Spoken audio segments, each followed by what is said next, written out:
नमस्कार सगळ्यांना, जय शिवराय. तर बघा आज शेळ्यांना इकडं आणलं बघा. तुम्हाला मी सांगत होते की आपलं जिथं दसरथ घास टाकलंय तिथं दसरथ घास एकदम जसं काय पेरल्यासारखं उतरलंय. तर खरोखर बघा असं पेरल्यासारखं उतरलंय बघा. पूर्ण म्हणजे डायरेक्ट पूर्ण जेवढा टाकलेला होता ना तेवढाच बरोबर तेवढाच उतरलाय बघा. पेरल्यासारखंच झालंय आणि तिथं शेळ्याला चरायला आणलंय. तर आज आहे ना त्यांचं चाललं बागेमध्ये काम. तर बागेत आज आपलं काय काम चाललं एवढं इम्पॉर्टंट सांगते. तर आज आपली चालली आहे बागेची काटा छाटणी. तर बाग पूर्ण मोकळा झाला आहे आता आणि आज दिवसभर आहे ना पावसाचे पाळ्यावर पाळे चालू आहे. त्याच्यामुळं काटा छाटणी झाल्या झाल्या लगेच औषध फवारणी घ्यायची, कारण की छाटणी करतेच नाही. पण मग आता ऊनच नाही त्याच्यामुळं काही पर्यायच नाही.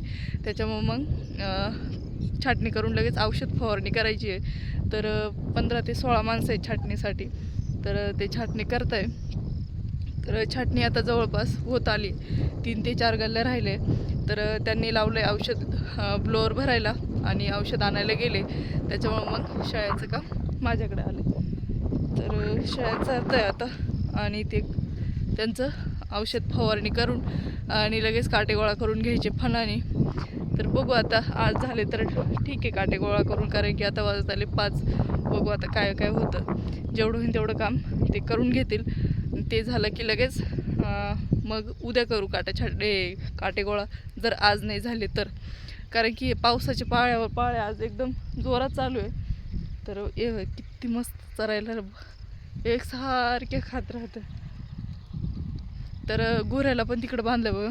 तिथं आहे ना थोडीशी कडवळ उगली, म्हणजे असे बोंदे राहून गेले होते. तर तेच उतरले. तसे आपले पूर्ण बांधानी कडाकडाने ते बोंदे आहे, तसं त्याला तिथं बांधून दिले गोऱ्याला. हे बघा इकडं दिसतोय बघा शेडच्या आपल्या जवळ फार्म दिसतं बघा.